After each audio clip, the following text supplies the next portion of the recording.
નમસ્કાર વિદ્યાર્થી મિત્રો. હવે આપણે રોગ પ્રતિરોધકતા માટે વનસ્પતિ સંવર્ધન. તો કેટલીક વનસ્પતિઓની અંદર ફૂગ, બેક્ટેરિયા અને વાયરસ દ્વારા રોગો થતા જોવા મળે છે અને ખાસ કરીને ઉષ્ણકટિબંધની વિસ્તારની જે વનસ્પતિઓ જે છે એ ઉષ્ણકટિબંધના વાતાવરણમાં જે કંઈ ખેતી વિષયક જાતો જે છે એની અંદર 20થી 30% કે સંપૂર્ણપણે નુકસાન આ બેક્ટેરિયા, ફૂગ અને વાયરસ દ્વારા થતું જોવા મળે છે. હવે આવી પરિસ્થિતિની અંદર જો ખેતી વિષયક જાતોમાં રોગોના પ્રતિકાર અને સંવર્ધનના વિકાસથી ખાદ્ય ઉત્પાદનોમાં વધારો કરી શકાય છે, તો એ માટે આપણે ફૂગનાશકો, જીવાણુનાશકો વગેરેના ઉપયોગો દ્વારા આજે કંઈ બેક્ટેરિયા, ફૂગ જે છે કે જેને આપણે આશ્રિતો તરીકે ઓળખીએ છીએ એનો ઘટાડો કરી શકીએ છીએ, એને મારી શકીએ છીએ. એ માટે ખેડૂતો પોતાના ખેતરની અંદર ફંજીસાઇડ એટલે ફૂગનાશક દવાઓ અને જીવાણુનાશક દવાઓનો છંટકાવ કરતા હોય છે અને જેના કારણે આ બેક્ટેરિયા અને વાયરસ જે છે એ મૃત્યુ પામે અથવા તો એમની સંખ્યામાં ઘટાડો કરી શકાય છે. આ ઉપરાંત યજમાન વનસ્પતિનો પ્રતિકાર એ રોગ ઉત્પન્ન થવાથી લઈ અને રોગકારકના અટકાવવાની ક્ષમતા અંદર યજમાન વનસ્પતિની અંદર રહેલી હોય છે. એટલે કે યજમાન વનસ્પતિ જે છે એનું જનીનિક બંધારણના આધારે એ નિર્ધારિત થતું હોય છે. તો યજમાન વનસ્પતિમાં રોગ થવાથી એની અટકાવવાની અને એની પ્રતિકારક ક્ષમતા જે છે એ યજમાન વનસ્પતિમાં રહેલી હોય છે. તો આવી પ્રતિકારક ક્ષમતાના જનીનને આપણે વનસ્પતિ સંવર્ધનમાં ઉપયોગમાં લઈ શકીએ છીએ અને આવા જે રોગો સામે પ્રતિકાર ધરાવતા જનીનો કે જે યજમાન વનસ્પતિમાં રહેલા છે તેને અન્ય વનસ્પતિમાં દાખલ કરીએ તો રોગો સામે પ્રતિકાર મેળવી શકીએ છીએ અને પાક ઉત્પાદનમાં વધારો કરી શકાય છે. તો આવા જે પ્રતિકારક ક્ષમતાના જનીનને આપણે સંવર્ધનમાં લઈએ તે પહેલાં આ રોગકારકોનો પ્રસાર જાણવો અગત્યનો છે. એટલે કે રોગકારક વિશેની માહિતી એ કઈ રીતે વનસ્પતિની અંદર ઉત્પન્ન થાય છે અને કયા પ્રકારના રોગો ઉત્પન્ન થાય છે તો તેના વિશે આપણે જાણીએ. તો ફૂગ દ્વારા થતા રોગો જે છે એની વાત કરીએ તો ફૂગ દ્વારા થતા રોગની અંદર ઘઉંમાં થતો ગેરું, ભૂરો ગેરું, શેરડીમાં લાલ સડો અને બટાટાનો પાછોતરો સડો. બટાટાની અંદર પાછોતરો સડો જોવા મળે છે કે જે ફૂગ દ્વારા થતા રોગો છે. વિદ્યાર્થી મિત્રો, MCQ પ્રકારના ક્વેશ્ચનોની અંદર આ બધા રોગો જે છે એ બેક્ટેરિયા, ફૂગ અને વાયરસ દ્વારા થાય છે. તો એ પૂછાઈ શકે કે ભાઈ નીચેનામાંથી કયો રોગ બેક્ટેરિયા દ્વારા થાય છે. તો ઘઉંમાં ભૂરો ગેરું, શેરડીમાં લાલ સડો અને બટાટામાં પાછોતરો સુકારો એ ફૂગ દ્વારા થતા રોગો છે. હવે જોઈએ બેક્ટેરિયા દ્વારા થતા રોગો. તો કૃષિફળનો કાળો ગેરું એટલે કે રાય, કૃષિફળ એટલે કે રાય, એની અંદર થતો કાળો ગેરું, કાળા કાળા ટપકા પડી જાય છે પાંદડા ઉપર ને એના પર, તો એ બેક્ટેરિયા દ્વારા થાય છે. અને વાયરસ દ્વારા એટલે કે વિષાણુ દ્વારા થતો રોગની અંદર તમાકુ અને સલગમમાં ક્રિમીર રોગ, તમાકુના પર્ણો ચીમડાઈ જાય. સલગમ એટલે કે બીટ. તો તમાકુ અને સલગમમાં ક્રિમીર રોગનું સર્જન વિષાણુ એટલે કે વાયરસ દ્વારા થતું હોય છે. તો આવા બધા રોગ પ્રતિરોધકતા માટે એટલે કે આ પ્રકારના રોગો જે છે એ રોગો દૂર કરવા માટે આપણે વનસ્પતિ સંવર્ધનનો ઉપયોગ કરીએ છીએ. એ હવે પછી આગળ આપણે જોઈશું. હવે રોગ પ્રતિરોધકતા માટે વનસ્પતિ સંવર્ધન બાદ હવે આપણે જોઈશું રોગ પ્રતિરોધકતા માટેની વનસ્પતિ સંવર્ધનની પદ્ધતિઓ. રોગ પ્રતિરોધકતા માટેની વનસ્પતિ સંવર્ધનની પદ્ધતિઓ અથવા તો રોગ પ્રતિરોધક જાતો મેળવવા માટેની પદ્ધતિ. તો ખાસ વિદ્યાર્થી મિત્રો આ રીતે મુદ્દાસર લખજો. ટેક્સ્ટબુકની અંદર સળંગ આપી દીધું છે. તો અહીં જો રોગ પ્રતિરોધક અને વધુ ઉત્પાદન આપતી જાતો મેળવવા 2 પ્રકારની વનસ્પતિ સંવર્ધન પદ્ધતિઓ ઉપયોગમાં લેવાય છે. પહેલી પદ્ધતિ જે છે એ પરંપરાગત વનસ્પતિ સંવર્ધન ટેકનિક છે અને બીજી છે વિકૃત કે પરિવર્તિત સંવર્ધન અથવા તો ઉત્પરિવર્તન વનસ્પતિ સંવર્ધન પદ્ધતિ.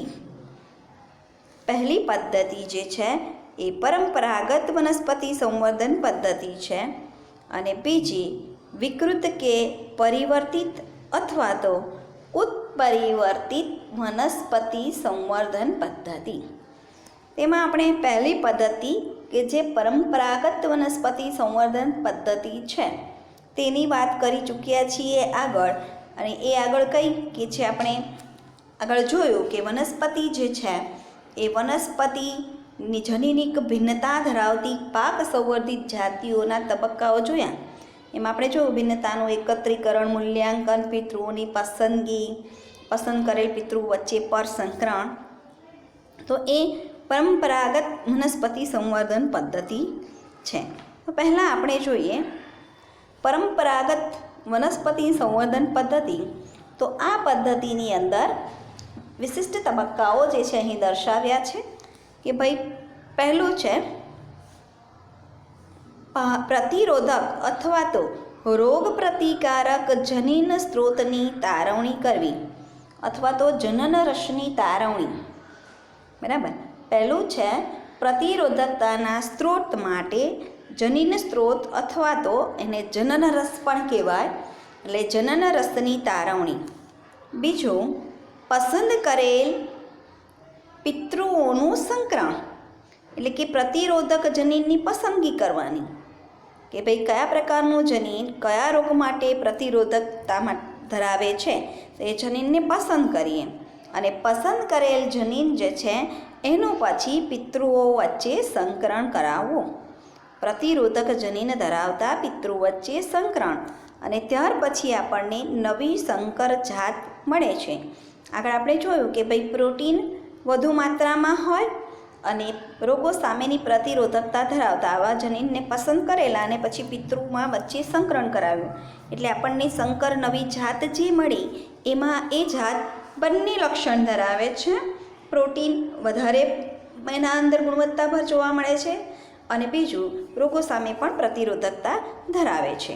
એટલે આ રીતે નવી સંકર જાત પ્રાપ્ત થાય ત્યાર પછી આ નવી સંકર જાત જે છે એનું મૂલ્યાંકન કરવાનું. ત્યાર પછી નવી જાતનું પરીક્ષણ કરવાનું કે ખરેખર આપણે જે જાતનું વાવેતર કર્યું છે સંકર જાતનું એ આ જ પ્રકારના લક્ષણો ધરાવે છે કે કેમ.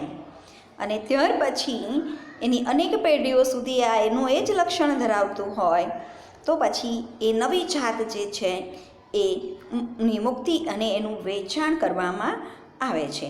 તો આ રીતે પરંપરાગત વનસ્પતિ સંવર્ધન પદ્ધતિ જે છે એક વનસ્પતિ સંવર્ધન પદ્ધતિ ખૂબ લાંબી અને કંટાળાજનક છે કારણ કે અનેક પેઢીઓ સુધી આ જે છે એ બીજનું વાવેતર કરી અને પછી એમાંથી લક્ષણને પસંદ કરી શકાય.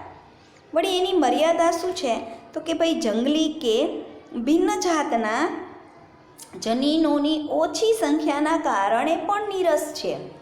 બરાબર. વિવિધ પાકની ભિન્ન જાતો કે જંગલી જાતોમાં હાજર અને ઓળખાયેલા રોગ પ્રતિરોધક જનીનોની ઓછી સંખ્યાને કારણે પરંપરાગત સંવર્ધન મોટા ભાગે નીરસ બને છે.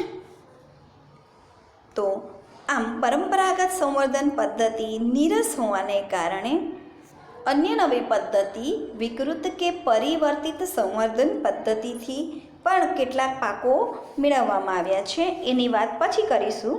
પહેલાં આપણે આપણા ટેક્સ્ટબુકની અંદર કોષ્ટક આપેલું છે કે પરંપરાગત વનસ્પતિ સંવર્ધન દ્વારા મેળવેલ પ્રતિરોધક જાતોના ઉદાહરણ.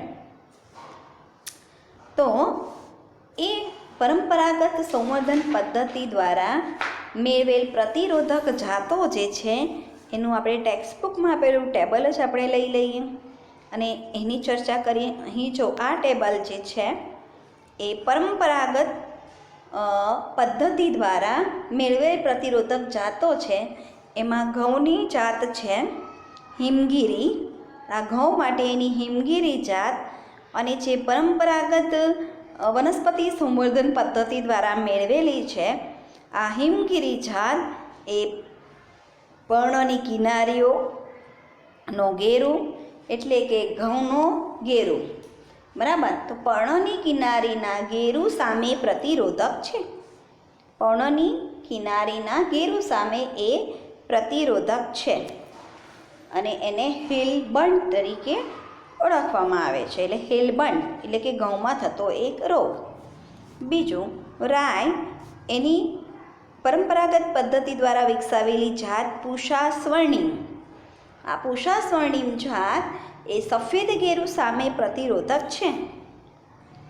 ફ્લાવર એની 3 જાતો છે. ફ્લાવરની અંદર પૂષા શુભ્રા અને પૂષા સ્નોબોલ. પૂષા શુભ્રા એ કાળો સડો અને ફૂગના કાળા સુકારાનો વલનનો રોગ અને ઘેરો કાળો સડો આ માટે એ પ્રતિરોધક છે. એટલે કે ફ્લાવરની જે પરંપરાગત વનસ્પતિ સંવર્ધન પદ્ધતિ દ્વારા વિકસાવેલી જાત પૂષા શુભ્રા અને પૂષા સ્નોબોલ એ બંને કાળો સડો અને ફૂગના કાળા સુકારાના વલનનો રોગ, ઘેરો કાળો સડો આ બધા માટે એ પ્રતિરોધક છે. ચોળા જે છે એની જાત પૂષા કોમલ. આ પૂષા કોમલ એ બેક્ટેરિયલ સુકારા સામે પ્રતિરોધક છે. અને મરચું એની જાત છે પૂષા સદાબહાર. આ જાત જે છે એ chilli mosaic virus CMV chilli mosaic virus સામે પ્રતિરોધક છે અને ટોબેકો મોઝેક વાયરસ TMV સામે પ્રતિરોધક છે અને પર્ણવલન સામે પણ પ્રતિરોધક છે.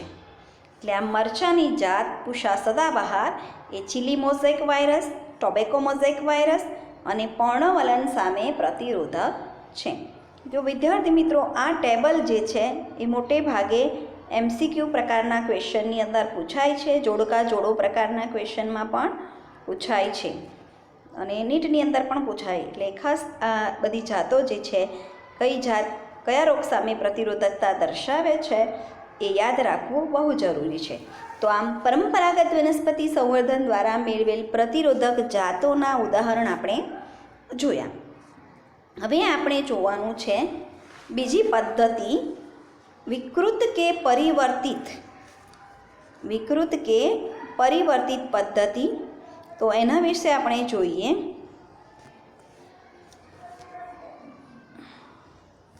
તો વિકૃત કે આ બીજો પ્રકાર વિકૃત કે પરિવર્તિત અથવા તો ઉત્પરિવર્તિત વનસ્પતિ સંવર્ધન. તો આ પરંપરાગત વનસ્પતિ સંવર્ધનની ઓછી જનીન સ્ત્રોત પ્રાપ્તિની મર્યાદાને દૂર કરવા માટે આ બીજી પદ્ધતિનો ઉપયોગ કરાય છે. પરંપરાગત વનસ્પતિ સંવર્ધનમાં જોયું આપણે કે ભાઈ ઓછા જનીન સ્ત્રોત, જ્યારે જનીન સ્ત્રોત ઓછા આપણને પ્રાપ્ત થાય ત્યારે એની આ મર્યાદાને દૂર કરવા માટે આ બીજી પદ્ધતિ ઉત્પરિવર્તિત વનસ્પતિ સંવર્ધન પદ્ધતિનો ઉપયોગ કરવામાં આવે છે. જંગલી જાતોમાંથી રોગ પ્રતિરોધક જનીનો જે છે એ દાખલ કર્યા હોય તેવી વનસ્પતિઓ કે જે ઉત્પરિવર્તિત વનસ્પતિ સંવર્ધન દ્વારા પ્રાપ્ત કરવામાં આવી છે. તો આ ઉત્પરિવર્તિત વનસ્પતિ સંવર્ધનના તબક્કાઓ જોઈએ તો ઉત્પરિવર્તિત વનસ્પતિ સંવર્ધનની અંદર ઇચ્છિત લક્ષણ ધરાવતી વનસ્પતિની પસંદગી કરવામાં આવે છે. ઇચ્છિત લક્ષણ ધરાવતી વનસ્પતિની પસંદગી કરાયા બાદ ઇચ્છિત જનીનની પસંદગી કરવામાં આવે કે ભાઈ એમાંથી કયું જનીન આપણે જોઈએ છે કે રોગો સામે પ્રતિરોધકતા માટેનું જનીન જોઈએ છે કે ભાઈ પ્રોટીનનું ઉત્પાદન વધારે એવું જનીન જોઈએ છે એટલે આપણે જે ઈચ્છિત લક્ષણો છે ધરાવતી કઈ વનસ્પતિની અંદર એ લક્ષણ બધું જોવા મળે છે, તો પહેલાં તો એ વનસ્પતિ પસંદ કરવી, પછી એ વનસ્પતિમાંથી એના જનીનને તારવવામાં આવે છે. વિદ્યાર્થી મિત્રો, આ બધું જ બાયોટેકનોલોજી આનુવંશિકતાનો આણ્વીય આધારની અંદર આપણે ડીએનએ જે છે ડીએનએની વાત કરી, તો તે જ ડીએનએની સંરચના તમને સમજ પડી હોય તો ત્યાર પછી બાયોટેકનોલોજીનું ચેપ્ટર છે એની અંદરથી આપણે આમાં વધારે ડિટેલમાં જોઈશું કે ભાઈ આપણને જે જનીન જોઈએ છે કઈ રીતે મેળવવું. તો એ માટે આપણે જેમ વાત કરીએ છીએ ને કે માનવ ઇન્સ્યુલિન, તો માનવનું જે ઇન્સ્યુલિન એક સમજાવી દો તો જ આની અંદર સમજ પડશે. તો બાયોટેકનોલોજીની મદદથી આપણે વાત જોયું કે ભાઈ જોયું નથી પણ આપણે જોવાના છે કે માનવનું ઇન્સ્યુલિન જે છે ડાયાબિટીસના પેશન્ટો તમને ખબર હશે તો ઇન્સ્યુલિનના ઇન્જેક્શન લેતા હોય છે. હવે ખરેખર ઇન્સ્યુલિન કોણ બનાવે? તમને ખબર જ છે કે ભાઈ આપણું સ્વાદુપિંડ જે છે એ સ્વાદુપિંડની અંદર લેંગરહાન્સના કોષપુંજ આવેલા હોય છે અને આ લેંગરહાન્સના કોષપુંજની અંદર આલ્ફા કોષો અને બીટા કોષો આવેલા છે. આલ્ફા કોષો ઇન્સ્યુલિન નામના અંતઃસ્ત્રાવનો સ્ત્રાવ કરે છે અને બીટા કોષો ગ્લુકાગોનનો સ્ત્રાવ કરે છે. તો આ ઇન્સ્યુલિન જે છે એ આપણા શરીરમાં જ્યારે આપણે ખોરાક ખાઈએ તો ખોરાકમાંનો જે વધારાનો ગ્લુકોઝ જે છે એ ગ્લુકોઝનું એ ગ્લાયકોજનમાં રૂપાંતર કરી દે છે. ગ્લુકોઝનું ગ્લાયકોજનમાં રૂપાંતર કરી દે અને પરિણામે આપણા રુધિરની અંદર શર્કરાની માત્રા જળવાય છે અને ગ્લુકાગોન નામનો અંતઃસ્ત્રાવ જે છે બીટા કોષોમાંથી અને આલ્ફા કોષો ગ્લુકાગોનનો સ્ત્રાવ કરે અને બીટા કોષો ઇન્સ્યુલિનનો સ્ત્રાવ કરે. તો ગ્લુકાગોન નામનો અંતઃસ્ત્રાવ ઊંધી પ્રક્રિયા કે જ્યારે આપણને જરૂર છે ત્યારે ગ્લાયકોજનમાંથી ગ્લુકોઝ આપણને શક્તિના સ્ત્રોત તરીકે પૂરું પાડે છે. એટલે આમ ઇન્સ્યુલિન જે છે, ટૂંકમાં આપણે ઇન્સ્યુલિનની વાત કરીએ તો એ રુધિરમાં શર્કરાની માત્રા જાળવવાનું કામ કરે છે અને જેને ડાયાબિટીસ નથી એનું રુધિરની અંદર શર્કરા જે છે એ પર 120 મિલીગ્રામ પર ml આટલું એની નોર્મલ વેલ્યુ હોય તો આપણને ડાયાબિટીસ નથી એનો મતલબ. પણ જેમને ડાયાબિટીસ છે એમને જે ઇન્સ્યુલિન મારવામાં આવે છે એ ઇન્સ્યુલિન જે છે એ ફાર્માસ્યુટિકલ કંપનીઓ બનાવે છે અને આ ફાર્માસ્યુટિકલ કંપનીઓ બાયોટેકનોલોજીના ઉપયોગ દ્વારા બનાવે છે. આપણા લેંગરહાન્સના કોષપુંજ એમાં જે બીટા કોષો જે છે એમાંથી આ ઇન્સ્યુલિન જનીન મેં અલગ કરી દીધું. સમજો, આ ઇન્સ્યુલિન જનીનને અલગ કરી દેવામાં આવે છે અને ત્યાર પછી બેક્ટેરિયાનું પ્લાઝમિડ, આપણે 11મા ધોરણમાં ભણી ગયા કે બેક્ટેરિયા જે છે આદિકોષ કેન્દ્રીય કોષ છે એનું જનીન દ્રવ્ય જ્યાં આવેલું હોય તેને ન્યુક્લિયોઇડ અને એક વધારાનું એ પ્લાઝમિડ ધરાવે છે. આ જે પ્લાઝમિડ જે છે એ પોતે સ્વયંજનન કરી શકે છે, એના પાસે વધારાનું ડીએનએ છે. તો આ લીધું બેક્ટેરિયાનું પ્લાઝમિડ. હવે બેક્ટેરિયાનું પ્લાઝમિડ જે છે એને અહીંથી કટ કરી દઈએ એટલે આટલો ભાગ રહ્યો અને આ પ્લાઝમિડની અંદર માનવજનીન ઇન્સ્યુલિન છે એને પણ કટ કરી લીધું સ્વાદુપિંડમાંથી અને અહીં લગાવી દીધું. એટલે આ જે બની ગયું તે સંકર ડીએનએ બની ગયું જેને રિકોમ્બિનન્ટ ડીએનએ કહેવાય. બરાબર. એટલે આમ જે જનીનને કાપવા માટે પણ ઉત્સેચકો હોય છે, આપણે આગળ ભણીશું. અને ત્યાર પછી આ બેક્ટેરિયા જે છે એ બેક્ટેરિયામાંથી એનું આ પ્લાઝમિડ જે છે ઓરિજિનલ પ્લાઝમિડ એ કાઢી લેવાનું છે ને એની જગ્યાએ આને ફિટ કરી દો. તો આ જે છે એ ઇન્સ્યુલિન જનીન આ બેક્ટેરિયા પાસે આવી ગયું અને હવે આ બેક્ટેરિયાઓ જે છે એ સ્વયંજનન કરીને ઘણી બધી કોપીઓ પ્લાઝમિડની બનાવશે અને હવે પોતે ઇન્સ્યુલિન બનાવવા માંડે છે. તો આ જ રીતે વનસ્પતિની અંદર પણ આપણે એના જે ઈચ્છિત લક્ષણો ધરાવતી વનસ્પતિમાંથી આપણે ઈચ્છિત જનીનને પસંદ કરી શકીએ છીએ. બરાબર. તો હવે થોડી ઘણી તમને આઈડિયા આવશે. તો અહીં એની જ વાત થઈ છે. તો અહીં ઉત્પરિવર્તિત સંવર્ધન પદ્ધતિ જે છે, ઉત્પરિવર્તિત સંવર્ધન પદ્ધતિ એની અંદર સૌપ્રથમ આપણે ઈચ્છીએ એવા લક્ષણ ધરાવતી વનસ્પતિને પસંદ કરવાની છે. પછી એ વનસ્પતિમાંથી ઈચ્છિત જનીનને, એટલે કે આપણને હવે આ વનસ્પતિ સપોઝ કે કોઈ એ વનસ્પતિ છે કે જે રોગો સામે પ્રતિરોધકતા ધરાવે છે બરાબર. તો એ વનસ્પતિને પસંદ કરી અને એ રોગો સામે પ્રતિરોધક ધરાવતા જનીનને જુદા પાડવાના છે. હવે આ જનીનને જુદા પાડીને ગામા કિરણો કે રસાયણો દ્વારા જનીનનો નાઇટ્રોજનનો એટલે કે એનો નાઇટ્રોજન બેઝ ક્રમ જે છે એ નાઇટ્રોજન બેઝ ક્રમ એનો બદલવાનો છે. અને એ માટે વનસ્પતિની અંદર આગળ તમે ભણશો તો વનસ્પતિની અંદર એગ્રોબેક્ટેરિયમ ટ્યુમિફેશિયન્સ કે જેનો વાહક તરીકે ઉપયોગ થાય છે. જેમ મેં હમણાં કીધું ને કે બેક્ટેરિયાનું પ્લાઝમિડનો આપણે વાહક તરીકે ઉપયોગ કરીએ, તેવી રીતે વનસ્પતિની અંદર વાહક તરીકે એગ્રોબેક્ટેરિયમ ટ્યુમિફેશિયન્સ બરાબર આ બેક્ટેરિયાઓ કે જે વનસ્પતિમાં રોગો ઉત્પન્ન કરે છે, આ રોગ ઉત્પન્ન કરતો જે બેક્ટેરિયા જે છે એનું પ્લાઝમિડ લઈને એનો નાઇટ્રોજન બેઝ ક્રમ જે રોગો માટેના જનીનો છે ને એમાંથી દૂર કરી દેવામાં આવે છે. અને એને દૂર કરીને પછી આપણે જે વનસ્પતિના જનીન પસંદ કર્યા છે તો એને પછી એની અંદર દાખલ કરવામાં આવે છે. એટલે સપોઝ કે આટલો ભાગ એનો જે રોગો માટે ઉત્પન્ન કરતા એગ્રોબેક્ટેરિયમ ટ્યુમિફેશિયસ જે છે ને એ વનસ્પતિમાં ગાંઠ પ્રેરક રોગો ઉત્પન્ન કરે છે. બરાબર. તો એ એગ્રોબેક્ટેરિયમ ટ્યુમિફેશિયસ તમાકુના છોડની અંદર ગાંઠ પ્રેરે છે. તો એને દૂર કરી એ જનીનને દૂર કરી દેવાનું ને અહીં આપણે ઈચ્છીએ તે જનીનને દાખલ કરી દઈએ. અને એ જનીનને દાખલ કરતાં આપણે વિકૃત જનીન જે છે એ આપણે પ્રાપ્ત કરીએ છીએ. એટલે કે આપણને હવે નવું સંકર ડીએનએ મળે છે.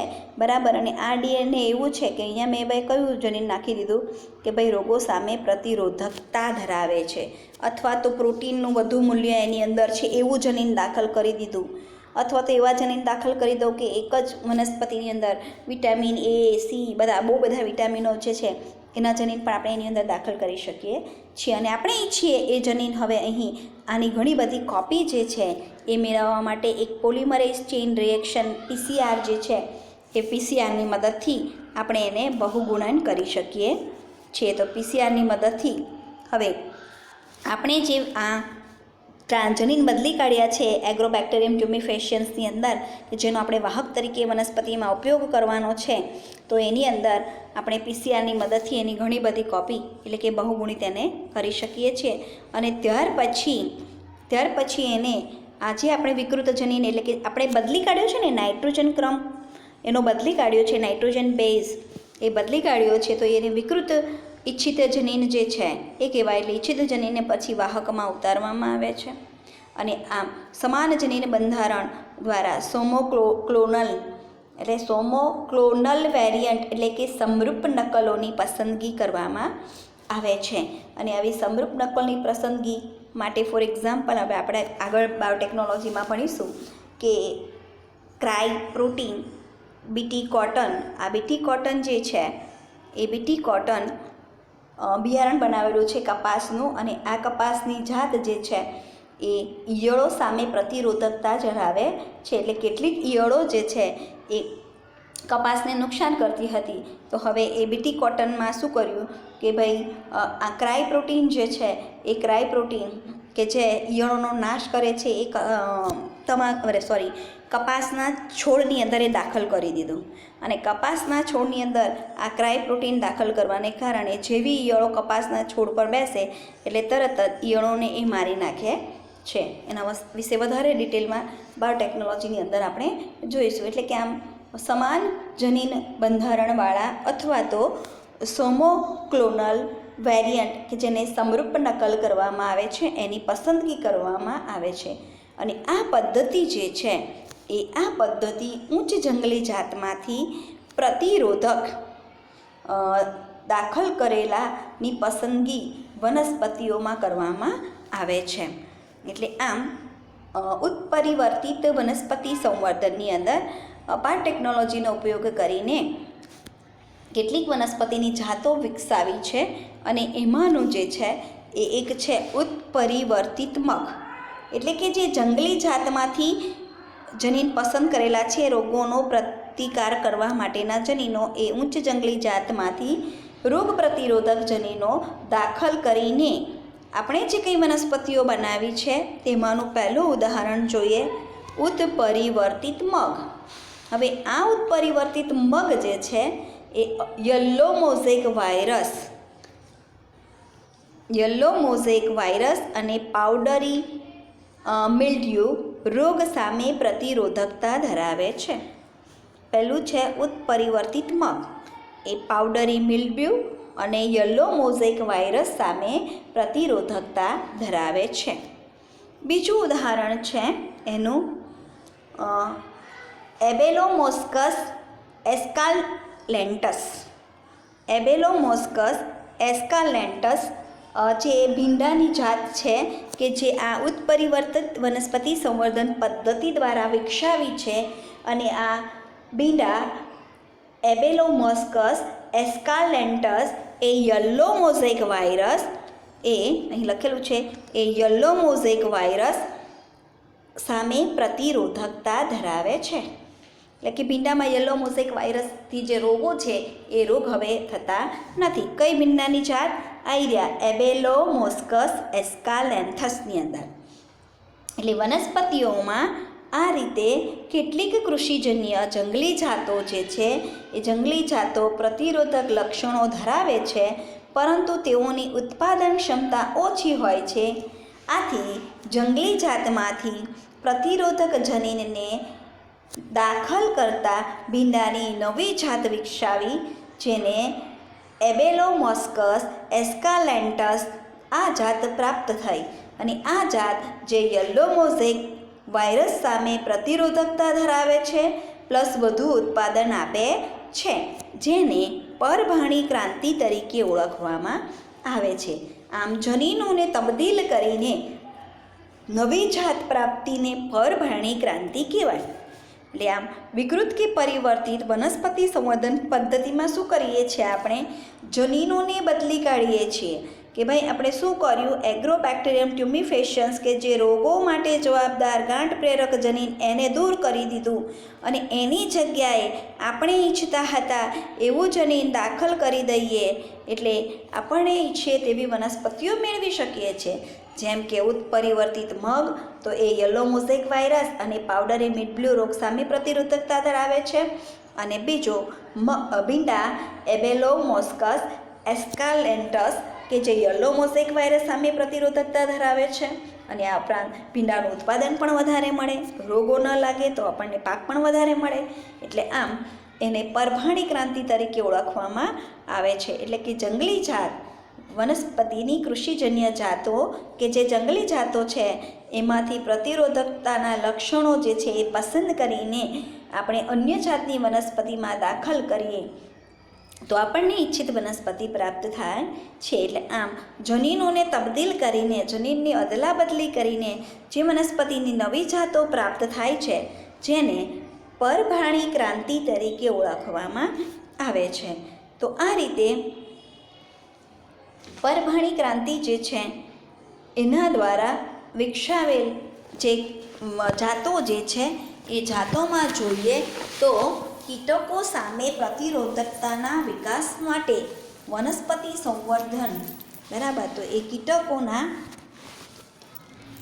અહીં જોઈએ આપણે કે કીટકો સામે પ્રતિરોધકતાના વિકાસ માટે વનસ્પતિ સંવર્ધન એટલે કે કેટલીક વનસ્પતિઓ જે છે એ વનસ્પતિઓમાં કીટકોને કારણે રોગો થાય છે. તો કેટલાક કીટકો સામે એ પ્રતિરોધકતા વિકસાવે અને એ પ્રતિરોધકતા વિકસાવવા માટે જે વનસ્પતિ સંવર્ધન દ્વારા જે જાતો બનાવી છે તેના ઉદાહરણો અહીં ભણવાના છે.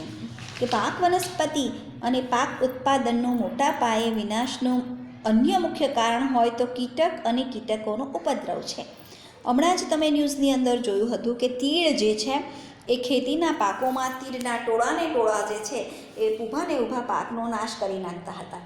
એટલે મોટા ભાગે પાકનો વિનાશ જે છે એ કીટકોના ઉપદ્રવને કારણે થતો હોય છે, બરાબર. તો યજમાન વનસ્પતિઓમાં આવા કીટકો સામે પ્રતિરોધકતા કેળવવા માટે એના બાહ્યકાર લક્ષણની અંદર, આ ઉપરાંત એની અંદર જૈવ રાસાયણિક લક્ષણ અને ત્રીજું એનું દેહધાર્મિક લક્ષણો જે છે એના કારણે હોય છે. તો એમાં સૌપ્રથમ આપણે જોઈએ બાહ્યાકાર લક્ષણ. તો આ બાહ્યાકાર લક્ષણની વાત કરીએ તો રોમમયપણું એટલે કે કેટલીક વનસ્પતિના બાહ્ય લક્ષણો. તો બાહ્ય લક્ષણોમાં રોમમયપણુંની વાત કરીએ તો રોમમયપણ કપાસની અંદર કીટકોના પ્રતિકાર સાથે સંકળાયેલા છે રોમમયપણું. હવે રોમમયપણો જે છે એ રોમમયપણોમાં કપાસના રોમમયપણો જે છે એ જેસીડ પ્રતિરોધી લક્ષણ છે. કીટકો આ જેસીડ એ કીટકનું નામ છે, બરાબર. તો કેટલાક વનસ્પતિઓ જે છે એ વનસ્પતિની વાત કરીએ તો એમાં બોલવોર્મ્સ, કપાસ જે છે એ કપાસની જાત કે લીસાપર્ણ અથવા તો મધુર રસવિહીન જાત. હવે એના લીસાપર્ણો જે છે આ લીસાપર્ણ હોવાને કારણે બોલવોર્મ જે છે બોલવોર્મ નામના કીટકો જે છે એ આ લીસાપર્ણો પર બેસી શકતા નથી. એટલે એ લીસાપર્ણો હોવાને કારણે અને બીજું એની અંદર પર્ણોની અંદર મધુર રસ હોતો નથી, એટલે મધુર રસ વિહીન જાત છે. એટલે આમ લીસાપર્ણ કપાસની જાતમાં લીસાપર્ણો એ બોલવોર્મ નામના કીટક સામે પ્રતિરોધક છે, બરાબર. અને ત્યાર પછી રોમમયપર્ણો, બરાબર. તો એ રોમમયપર્ણો જે છે એ રોમમયપર્ણ એ ભૃંગ કીટક પ્રતિરોધક છે. ભૃંગ કીટક પ્રતિરોધક રોમમયપર્ણો હોવાને કારણે કીટક જે છે એ એની અંદર ફસાઈ જાય, બરાબર. તો આ રીતે બાહ્યાકાર લક્ષણની અંદર કપાસની જાત બે પ્રકારની વિકસાવેલી છે. એક તો લીસાપર્ણવાળી જાત. તો લીસાપર્ણવાળી જાત એ બોલવોર્મ નામના કીટક પ્રતિરોધક છે અને રોમમયપર્ણવાળી જાત કે જે ભૃંગ કીટકની પ્રતિરોધકતા ધરાવે છે. અને બીજું ઘઉંની અંદર એનું વિશિષ્ટ પ્રકાંડ જે છે ઘઉંમાં પણ રોમમયપર્ણો આવેલા હોય છે અને આ રોમમયપર્ણો જે છે એ ધાન્યપર્ણ ભૃંગ કીટકો પ્રત્યે પ્રતિરોધક છે. ઘઉંમાં પણ રોમમયપર્ણો હોય જેની અંદર દર્શાવ્યું નથી આમાં, તો એ ભૃંગ કીટક પ્રતિરોધક છે. અને ઘઉંનું એક વિશિષ્ટ પ્રકાંડ જે છે એ વિશિષ્ટ પ્રકાંડ કે જે સ્ટેમ્સોફ્લાય નામના કીટક પ્રત્યે પ્રતિરોધકતા ધરાવે છે. એટલે કે એવા ઘઉં વિકસાવ્યા છે કે જેનું પ્રકાંડ એક વિશિષ્ટ પ્રકારની સંરચના ધરાવે છે અને જેના કારણે સ્ટેમ્સોફ્લાય નામનું કીટક જે છે એને કોઈ નુકસાન કરી શકતું નથી. એટલે કે આ એના વનસ્પતિના બાહ્યાકાર લક્ષણો જે છે એને બદલી કાઢ્યા અને જેના કારણે એ કીટકો સામે પ્રતિરોધકતા દર્શાવે છે. હવે બીજું જોઈએ આપણે તો અહીં આપ્યું છે તે જૈવ રાસાયણિક લક્ષણ. હવે જૈવ રાસાયણિક લક્ષણની અંદર વાત કરીએ તો મકાઈ, એનું ઉદાહરણ છે મકાઈ. તો મકાઈની અંદર વધુ એટલે કે ઉચ્ચ માત્રામાં એસ્પાર્ટિક એસિડ પ્લસ ઓછા નાઇટ્રોજન અને શર્કરાનું પ્રમાણ પણ ઓછું. એટલે કે મકાઈની એવી જાત કે જેની અંદર એસ્પાર્ટિક એસિડનું પ્રમાણ વધારે અને નાઇટ્રોજન અને શર્કરાનું પ્રમાણ જે છે એ ઓછું છે પ્રમાણમાં. તો આમ આવા એની અંદર કેટલાક કીટકો એવા છે કે જે પ્રકાંડને ભેદે છે. તો પ્રકાંડ ભેદકો જે છે એની સામે એ પ્રતિરોધકતા ધરાવે છે. એટલે કે કેટલાક કીટકો જે છે એ મકાઈના પ્રકાંડની અંદરથી રસ ચૂસી લે, બરાબર. તો આવા કીટકો જે છે જેની અંદર ભેદક કીટક, પ્રકાંડ ભેદક કીટક, તો મકાઈની એવી જાત વિકસાવી છે કે જેની અંદર એસ્પાર્ટિક એસિડનું પ્રમાણ વધારે હોય અને નાઇટ્રોજન અને શર્કરાનું પ્રમાણ ઓછું હોય. એટલે કીટકો, પ્રકાંડ ભેદક કીટકો મોટે ભાગે મકાઈના પ્રકાંડમાંથી શર્કરાનું શોષણ કરવા માટે આવતા હોય છે, પણ શર્કરા અને નાઇટ્રોજનનું પ્રમાણ ઓછું કરી દેવામાં આવ્યું. પરિણામે આવા કીટકો સામે એ પ્રતિરોધકતા ધરાવે છે. એટલે મકાઈની અંદર જૈવ રાસાયણિક બંધારણ બદલી કાઢ્યું. એટલે કે એની અંદર પ્રકાંડની અંદર એસ્પાર્ટિક એસિડનું પ્રમાણ વધારે કરી દીધું અને નાઇટ્રોજન અને શર્કરાનું પ્રમાણ ઓછું થઈ ગયું. પરિણામે પ્રકાંડ ભેદક કીટકો જે છે એની સામે એ પ્રતિરોધકતા દર્શાવે છે. અને ત્યાર પછી છે ત્રીજો મુદ્દો છે દેહધાર્મિક લક્ષણો. તો દેહધાર્મિક લક્ષણો જે છે એ દેહધાર્મિક લક્ષણો પણ કીટક પ્રતિરોધક છે. આ દેહધાર્મિક લક્ષણો પણ કીટક પ્રતિરોધકતા પ્રેરે છે. તો કીટક પ્રતિરોધક વનસ્પતિ સંવર્ધન દ્વારા મેળવેલ રોગ પ્રતિરોધક જાતો જે છે એના ઉદાહરણ હવે જોઈએ, બરાબર. એટલે દેહધાર્મિક લક્ષણો પણ કીટક પ્રતિરોધકતા પ્રેરે છે. એટલે આ 3 ઉદાહરણો આપણે જોઈ લીધા. હવે આપણે એવા ઉદાહરણો જોવાના છે કે જે કીટક પ્રતિરોધક વનસ્પતિ સંવર્ધિત દ્વારા મેળવેલ રોગ પ્રતિરોધક જાતોના ઉદાહરણ. તો એ પણ આપણે અહીં આપેલું છે, છતાં આપણે ટેબલની અંદર જોઈ લઈએ કે અહીં આપેલું છે ટેબલ આપણી ટેક્સ્ટબુકની અંદર, તે જ મેં અહીં લઈ લીધું છે. કે રાય જે છે, રાય તો એની પૂષા ગૌરવ જાત, રાયની પૂષા ગૌરવ જાત એ એફિડ્સ પ્રતિરોધક જાત છે. આ કીટક છે એફિડ્સ, જેસિડ્સ, ફળભેદક, પ્રકાંડભેદક, આ બધા કીટકોની જાત છે. તો રાયની પૂષા ગૌરવ જાત એ એફિડ્સ કીટક પ્રતિરોધકતા દર્શાવે છે. એટલે કે આ જાત ઉગાડવાથી, આ બિયારણ ખેડૂતો મોટે ભાગે રાય ઉગાડવા માટે પૂષા ગૌરવ આ જાતનો ઉપયોગ કરે તો એફિડ્સ કીટકોથી એ બચી શકે છે. બીજું, ચપટા કઠોળ, ઉદાહરણ તરીકે વાલ. તો એની વાત કરીએ તો એની અંદર પૂષા સેમ 2 અને પૂષા સેમ 3. એમાં પૂષા સેમ 2 એ જેસિડ્સ અને એફિડ્સ અને ફળભેદક સામે પ્રતિરોધકતા ધરાવે છે. એટલે કે પૂષા સેમ 2 જેસિડ્સ અને જેસિડ અને એફિડ્સ કીટકો સામે પ્રતિરોધકતા ધરાવે છે, જ્યારે પૂષા સેમ 3 એ ફળભેદક કીટકો સામે પ્રતિરોધકતા ધરાવે છે. કેટલાક કીટકો શું કરે, સીધું ફળનો જ ઉપયોગ કરી દે ખોરાક તરીકે. જેમ કે વાલની અંદર જો સીંગો આવેલી હોય તો સીધી સીંગ જ ખાઈ જાય, લીલી સીંગ હોય ત્યાં જ ખાઈ જાય, એટલે આપણને પાકનું ઉત્પાદન ખેડૂતોને બરાબર મળે નહીં.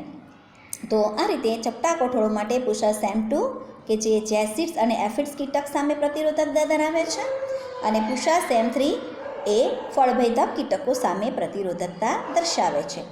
હવે ભીંડા, તો ભીંડાની અંદર પૂષા સવાની પ્રકાંડ અને ફળભેદક કીટકો સામે પ્રતિરોધકતા ધરાવે છે. તે જ રીતે પૂષા A4 એ પણ પ્રકાંડ અને ફળભેદક સામે પ્રતિરોધકતા દર્શાવે છે. તો વિદ્યાર્થી મિત્રો, આ પણ જોડકા પ્રકારના ક્વેશ્ચનની અંદર પૂછાઈ શકે. તો હવે પછીના બધા પ્રકરણો જે છે ને એમાંથી MCQ અને નીટને લગતા ક્વેશ્ચનો વધારે આવે, એટલે આ પણ ટેબલ જે છે એ બરાબર તમારે ધ્યાનમાં લેવું. તો અહીં જે ટેબલમાં આપેલું છે એ કીટકો સામે પ્રતિરોધકતા દર્શાવતી વનસ્પતિ સંવર્ધિત જાતો જે છે એ આપણે મેળવેલી છે તેની વાત કરેલી છે. એટલે કે કઈ જાત કયા કીટકો સામે પ્રતિરોધકતા દર્શાવે છે તે અહીં દર્શાવ્યું છે. અને હવે પછીના વિડીયોની અંદર આપણે બાયોફોર્ટિફિકેશન વિશે જોઈશું.